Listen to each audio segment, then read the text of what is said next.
আচ্ছা, মেকআপ করার পর বাইরে গেলে আপনার ফেস কি কালো দেখাচ্ছে? আপনার মেকআপ ফেসে ঠিকমতো বসে না?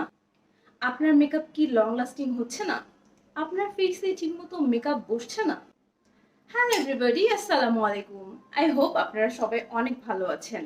আর আজকে আমি চলে এসেছি আপনাদের কিছু গুরুত্বপূর্ণ প্রশ্নের উত্তর দিতে। সকল সমস্যার সমাধান নিয়ে আজকে আমি চলে এসেছি আজকের এই ভিডিওতে। আই হোপ আপনারা সবাই এনজয় করবেন। মাত্র 5টা টিপস ফলো করলে আপনাদের মেকআপ হবে লং লাস্টিং, স্মুথ ফিনিশিং এবং আপনাদের ফেস কালো লাগবে না। সো সেই 5টা টিপস কি? আমরা যদি এই 5টা টিপস ফলো করি সেক্ষেত্রে আমাদের মেকআপ হবে লং লাস্টিং এবং গ্লোয়িং, আর আপনাদের ফেসও কালো লাগবে না। সো তাহলে চলুন কথা না বাড়িয়ে মূল ভিডিওতে চলে যাই।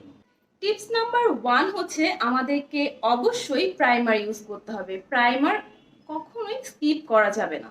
অনেকেরই ভুল ধারণা যে প্রাইমার ইউজ না করলেও মেকআপ হয়তো বা লং লাস্টিং বা ভালো লাগে দেখতে, কিন্তু এটা ইম্পসিবল। প্রাইমার ছাড়া কোনো মেকআপ দেখতে ভালো লাগবে না, কারণ আমাদের স্কিনের যে পোর্সগুলো আছে সেগুলো ওপেন থাকে, আর প্রাইমার ইউজ করার পরে সেটা ব্লক হয়ে যায়, সেক্ষেত্রে ফিনিশিংটা আপনাদের ভালো হয়। আর টিপস নাম্বার 2 হচ্ছে অবশ্যই আপনাদের ফেসের সাথে মিলিয়ে ফাউন্ডেশন নিতে হবে। আপনাদের ফেসের টোন অনুযায়ী ফাউন্ডেশন কিনতে হবে এবং আপনাদের স্কিন টাইপ অনুযায়ী ফাউন্ডেশন কিনতে হবে। যাদের অয়েলি স্কিন তারা ইউজ করবেন ওয়াটার বেস ফাউন্ডেশনগুলো, এবং যাদের ড্রাই স্কিন তারা ইউজ করবেন অয়েল বেস ফাউন্ডেশনগুলো। এবং অবশ্যই স্কিন টোনের সাথে ম্যাচ করে আপনাদেরকে ফাউন্ডেশন নিতে হবে। আপনারা যদি আপনাদের স্কিন টোনের সাথে মিলিয়ে ফাউন্ডেশন ব্যবহার করেন সেক্ষেত্রে আপনাদের ফেস কালো লাগবে না এবং আপনাদের স্কিনে অনেক সুন্দরভাবে স্যুট করবে। সেক্ষেত্রে আপনারা অনলাইন থেকে ফাউন্ডেশন পারচেজ না করে আপনারা একটা কোনো শপে গিয়ে আপনাদের স্কিন টোনের সাথে মিলিয়ে ফাউন্ডেশন পারচেজ করুন। টিপস নাম্বার 3 হচ্ছে ব্লটিং পেপার বা টিস্যু দিয়ে আপনারা মেকআপটা সেট করে নেবেন। আপনাদের মেকআপ ইউজ করার পরে ফেসে যে এক্সট্রা অয়েল বা পাউডার বা যে কোনো প্রোডাক্ট থাকে সেটা আপনারা রিমুভ করে নেবেন প্রেস করে করে টিস্যু বা ব্লটিং পেপারের সাহায্যে।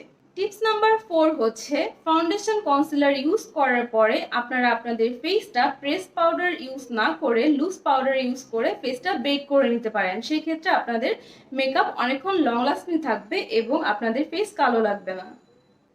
আর সর্বশেষ টিপস হচ্ছে মেকআপটা লং লাস্টিং করার জন্য আপনারা অবশ্যই মেকআপ সেটিং স্প্রে ইউজ করে বাইরে যাবেন। সেই ক্ষেত্রে আপনার মেকআপ অনেকক্ষণ লং লাস্টিং থাকবে এবং মেকআপ জায়গা থেকে সরবে না। আমাদেরকে অবশ্যই মেকআপ সেটিং স্প্রে ইউজ করতে হবে।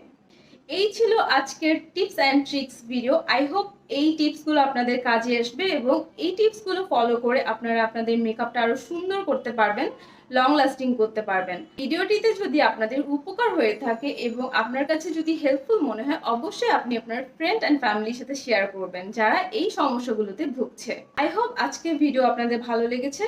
নেক্সট ভিডিও দেখার জন্য আমার সাথেই থাকবেন এবং আমার চ্যানেলে সাবস্ক্রাইব করতে ভুলবেন না। আমার ভিডিওটিতে লাইক, কমেন্ট আর শেয়ার করতে ভুলবেন না। তাহলে টিল দেন ভালো থাকুন, সুস্থ থাকুন। আল্লাহ হাফেজ, টাটা।